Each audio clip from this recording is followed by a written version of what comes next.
రాజధానిని ఏదో ఒక విధంగా పూర్తి చేయకోకుండా అది ఒక సీరియల్ కథలాగా నడిపి దానిలో డబ్బులు కాజేయాలనేటువంటి ఉద్దేశంతోనే ఇవాళ చంద్రబాబు నాయుడు గారు ప్రయత్నం చేయడం చాలా దురదృష్టకరంగా నేను భావిస్తున్నాను. ఇకపోతే తాత్కాలికమైన కార్యక్రమాలు మీరు చూశారు కదా, అమరావతిలో ఉన్నాయని తాత్కాలికం, ఇప్పుడు దాకా ఏది పర్మనెంట్ లేదు, అన్ని తాత్కాలికమే. అసెంబ్లీ తాత్కాలికం, హైకోర్టు తాత్కాలికం, శాసనసభ తాత్కాలికం. ఈ తాత్కాలికం పేరున చంద్రబాబు నాయుడు గారు ఎన్ని కోట్లు ఖర్చు పెట్టాడో మీరు ఒకసారి తెలుసుకోవాల్సినటువంటి అవసరం ఉందని కూడా ఈ సందర్భంగా మనవి చేస్తున్నా. మీరు చూశారు, కేవలం గవర్నమెంట్ కాంప్లెక్స్ అంటే అసెంబ్లీ, సెక్రటేరియట్ కలిపి చంద్రబాబు నాయుడు గారు 6 లక్షల ఎస్ఎఫ్టీలు కట్టాడు. 4 బిల్డింగులు 5 బిల్డింగులు 6 లక్షల ఎస్ఎఫ్టీలు. ఒక్కొక్క ఎస్ఎఫ్టీకి ఎంత ఖర్చు పెట్టారో తెలుసా? 11,000 రూపాయలు. ఒక్కొక్క ఎస్ఎఫ్టీకి 11,000 రూపాయలు ఖర్చు పెట్టినటువంటి పరిస్థితులు ఎక్కడైనా ఉన్నాయా రాష్ట్రంలో? చెప్పండి, నాకు అర్థం కావట్లేదు. ఈ స్క్వేర్ ఫీట్ కి 11,000 కోట్ల రూపాయలు ఖర్చు పెట్టి కాంట్రాక్టులకు ఇచ్చారు. ఇంత దారుణం అండి. ఎలా ఉన్నాయి బిల్డింగ్లు చూశారు కదా. ఖర్చు పెట్టి ఇవాళ ఇచ్చి మామూలుగా సుమారుగా దానికి 680 కోట్ల రూపాయలు, సుమారుగా 700 కోట్ల రూపాయలు ఆ బిల్డింగ్ల కోసం ఇవాళ ఖర్చు పెట్టారు. ఇవన్నీ ఏంటి? చాలా తాత్కాలికమైనవి. ఇవన్నీ ఇప్పుడు పనికొస్తాయా? పనికిరావు. ఇప్పుడు ఏం చేస్తున్నారు? కొత్తగా మళ్ళా తీసుకొచ్చి 1,000-6,000 కోట్లతో మళ్ళా కొత్తగా అసెంబ్లీ, సెక్రటేరియట్, అదేవిధంగా హైకోర్టు నిర్మాణం జరగాలి అనేటువంటి పద్ధతులు వెళ్ళారు. మరి ఈ కోట్లను ఏం చేయండి? 700 కోట్లు పెట్టి మీరు ఖర్చు పెట్టినటువంటి తాత్కాలికమైన వాటికి ఏం చెప్పాలి? నాకు అర్థం కాలేదు.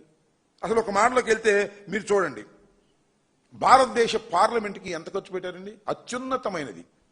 ఇప్పుడేమో 500 చెరువు ఉన్నారు, రేపు 800 చిల్లర దాకా అయ్యేదానికి 970 కోట్ల రూపాయలు ఖర్చు పెట్టారు. మరి ఇక్కడేమో చంద్రబాబు నాయుడు గారు చూడండి ఎంత ఖర్చు పెట్టారు. తాత్కాలికంగా 700 కోట్ల రూపాయలు ఖర్చు పెట్టాడు. గమనించాలి, మనం చేస్తున్నా పర్మనెంట్ గా ఒక పార్లమెంటు, అత్యున్నతమైనటువంటి వ్యవస్థ అయినటువంటి భారతదేశంలో పార్లమెంట్కి కేవలం 970 కోట్లు ఖర్చు పెడితే మన చంద్రబాబు నాయుడు గారు ఈ సెక్రటేరియట్కి దీనికి తాత్కాలికానికి 700 కోట్ల రూపాయలు ఖర్చు పెట్టి దానిలో కమిషన్లు కొట్టేసినటువంటి సందర్భాన్ని కూడా ఇక్కడ గుర్తు చేస్తున్నా. అంతేకాదు తెలంగాణ, మన పక్క రాష్ట్రం తెలంగాణలో కూడా సెక్రటేరియట్ కట్టారు కదా. ఎంతైందో తెలుసా? 558 కోట్లు. మన తాత్కాలికం అంత అయింది. అది కూడా ఒక మాటలో చెప్పాలంటే బ్రహ్మాండం కట్టుకున్నారు వాళ్ళు. అంతేకాదు ఈ రకంగా చంద్రబాబు నాయుడు గారు అనేక రకాలుగా దోచుకునేటటువంటి కార్యక్రమాలు ఇవాళ చేసేటటువంటి కార్యక్రమం చేస్తున్నారు. ఇది చాలా దుర్మార్గమైనటువంటి విషయం.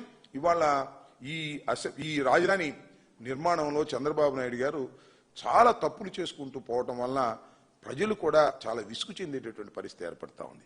అసలు ఒక విషయం నేను చాలా స్పష్టంగా చెప్తున్నాను, ఇంతకు ముందు కూడా చాలా సందర్భాల్లో చెప్పాం. అసలు రాజధాని నిర్మాణం అక్కడ సెలెక్ట్ చేయటమే చాలా పెద్ద తప్పు. మొన్న ఇప్పుడు రామచంద్రయ్య అని ఒక ఆయన ఉన్నాడు, మీరు చూసే ఉంటారు. ఆయన ఏం చెప్పారంటే ప్రపంచంలో ఏ రాజధానిలో కూడా నీళ్లుతో నదిలో పోసే పరిస్థితి లేదంట. నీళ్లు, రాజధానిలో ఉన్న నీళ్లు తోడి నదుల్లో పోసేటటువంటి పరిస్థితి. అంటే రాజధాని అనేది పల్ల ప్రాంతంలో ఉంది, నది ఎత్తు ప్రాంతంలో ఉంది. కొండవీటి వాగు నుంచి వచ్చేటటువంటి నీరు వెళ్ళి నదిలో దానంతా అది కలవటం లేదు, ఎత్తిపోయాల్సిన పరిస్థితి ఏర్పడుతుంది. అలాంటి రాజధానిలో నిర్మించేటటువంటి రాజధాని యొక్క పరిస్థితి ఎంత దారుణంగా ఉంటుందో ఒకవైపున తెలియదు. రెండో అంశం ఏంటంటే రైతులు ఏ విధంగా నష్టపోతున్నారో రాబోయే కాలంలో మనం చూస్తాం. ఇవాళ రిటర్నబుల్ ప్లాట్స్ 5-10 సంవత్సరాల క్రితం ఇచ్చినటువంటి వాటికి రిటర్నబుల్ ప్లాట్స్ లేవు. ఇవాళ కొత్తగా సేకరణ చేయాలనేటువంటి ప్రయత్నం చేస్తున్నారు, చేస్తారు కూడా. బెదిరిస్తారు, బతిమలాడతారు, ఏయో ఆశలు చూపుతారు, మళ్ళీ తీసుకునే కార్యక్రమం చేస్తారు. వాళ్ళ బాధ ఇంత అంతా కాదు. ఈ రాజధాని నిర్మాణం పూర్తి కాదు. రైతుల గోడు వినేవాళ్ళు లేకుండా పోతాడు. సామెత చెబుతారే, అక్కర తీరిన తర్వాత సామెత లాగా ముందు భూములు ఇచ్చేటప్పుడు మాత్రం అద్భుతంగా త్యాగమూర్తులని చెబుతారు. భూములు ఇచ్చేసిన తర్వాత వాళ్ళని సిఐడిఏ చుట్టూ తిప్పుకునే కార్యక్రమం, పలకరించే కార్యక్రమం లేని ఒక దీనస్థితికి నెట్టబడేటువంటి కార్యక్రమాలు జరుగుతూ ఉన్నాయి. దీన్ని గమనించాలని ఇప్పటికైనా నారా చంద్రబాబు నాయుడు గారు ఈ రాజధాని నిర్మాణంలో ఆయన చేస్తున్న తప్పులను గమనించి రైతులకు మేలు చేసే విధంగా తక్షణమే చేయాలని కూడా మేము డిమాండ్ చేస్తున్నాం. రైతులకు తక్షణమే రిటర్నబుల్ ప్లాట్స్ ఇచ్చి రిజిస్టర్ చేయాలి. ఎందుకు సమాధానం చెప్పండి? 10 సంవత్సరాల పాటు వాళ్ళు మీరు రిటర్నబుల్ ప్లాట్స్ ఇవ్వకుండా ఎందుకు అడ్డుపట్టారు? మేము ఒక 5 సంవత్సరాలు ఉన్నాం అనుకోండి, అది వేరే విషయం. మిగతా సంవత్సరాలు ఏం చేస్తున్నారు మీరు అడుగుతా ఉన్నా. ప్రభుత్వం అధికారంలోకి వచ్చిన తర్వాత మీరేం చేస్తున్నారు అడుగుతా ఉన్నా. కేవలం ఇంకా సేకరణ చేయాలనే ఉద్దేశం కానీ సేకరణ చేసినటువంటి భూముల పరిస్థితి మీరు పట్టించుకోవడం లేదు. తన దూర కంత లేదు, మెడకొక డోలన్నట్టుగా అయిన దానికి 50 ఎకరాలకు 50,000 ఎకరాలకు దిక్కులేదు కానీ ఇంకా 20,000 ఎకరాలు కావాలి, 50,000 ఎకరాలు కావాలని సర్వనాశనం చేసే కార్యక్రమం చేస్తున్నారు. రైతుల్ని పచ్చి దగా మోసం చేసే కార్యక్రమాన్ని చంద్రబాబు నాయుడు గారు చేయటం చాలా దురదృష్టకరం. ఇప్పటికైనా రైతాంగం ఆలోచించుకోవాలి. ఇది ఒక దుర్మార్గమైనటువంటి ప్రభుత్వం. ఏదో మీరు అమరావతిని దెబ్బతీస్తున్నాడు జగన్మోహన్ రెడ్డి అది ఇది అని మీరు చాలా అనుకున్నారు. అసలైన అమరావతి రైతులకు విలన్ ఎవరైనా ఉన్నారంటే అది ఖచ్చితంగా నారా చంద్రబాబు నాయుడు గారు తప్ప మరొకరు కాదు. రైతుల మేలు కోసం కాదు, కాంట్రాక్టుల మేలు కోసం, జేబులు నింపుకోవడం కోసం, అప్పులు తెచ్చుకోవడం కోసం అమరావతిని ఉపయోగించుకుని ఈ రకమైన దుస్థితికి తీసుకువెళ్లే ప్రయత్నం చంద్రబాబు నాయుడు గారు చేస్తున్నారనే విషయాన్ని దయచేసి గమనించాలని ఈ సందర్భంగా కోరుతున్నాను.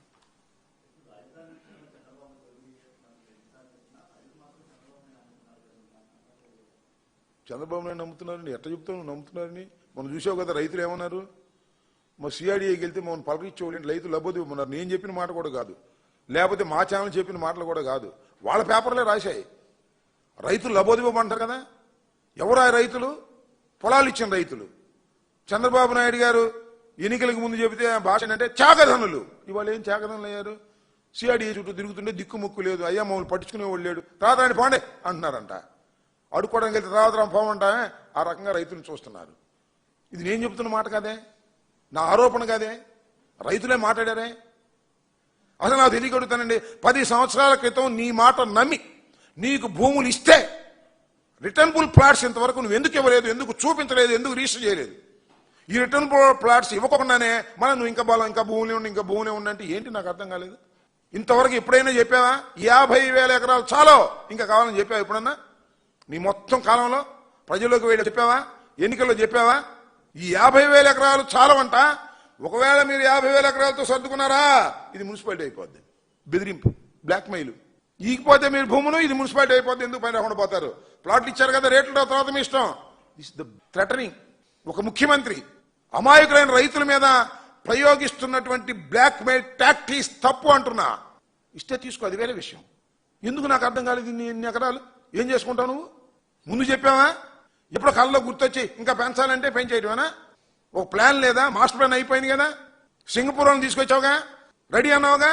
అప్పుడు లేని మళ్ళీ 2వ దశ ఎందుకు వచ్చింది ఇప్పుడు? అప్పుడు లేని 3వ దశ ఇప్పుడు ఎందుకు వచ్చింది? దీనికి సమాధానం చెప్పవలసినటువంటి బాధ్యత ఈ రాష్ట్ర ముఖ్యమంత్రికి ఉన్నది. అమరావతి పేరుతో జరుగుతున్నది దోపిడీ తప్ప అమరావతి పేరుతో జరుగుతున్నది అభివృద్ధి కాదు, రాజధాని నిర్మాణం కాదు, రైతుల యోగక్షేమాల కోసం కాదు. రైతుల్ని దగా చేస్తున్నారు, రైతుల్ని మోసం చేస్తున్నారు అనేదే మేము చెప్పదలుచుకుంది. దీనిలో వాస్తవాలు ఉన్నాయో లేదో గమనించమని అడుగుతా ఉన్నా. తాత్కాలిక రాజధానో, మరి తాత్కాలికమైన అసెంబ్లీ, తాత్కాలికమైనటువంటి సెక్రటేరియట్, తాత్కాలికమైన హైకోర్టు అని ఖర్చు పెట్టి మళ్ళానేమో పర్మనెంట్ అని చెప్పి మళ్ళా అంతకన్నా ఎక్కువ ఖర్చు పెట్టి ఏం చేయాలి? అన్ని ప్రజల సొమ్ము బూడిదలో పోస్తావా? అప్పులు తీసుకొస్తావా? అంత అవసరమా ఈ రాష్ట్రానికి? పార్లమెంట్ కన్నా ఎక్కువ ఖర్చు పెట్టాల్సిన అవసరం ఉందా అసెంబ్లీకి, సెక్రటేరియట్కి? తెలంగాణ కన్నా ఎక్కువ ఖర్చు పెట్టాల్సిన అవసరం ఉందా అసెంబ్లీకి, సెక్రటేరియట్కి? అది కూడా అప్పు చేశా.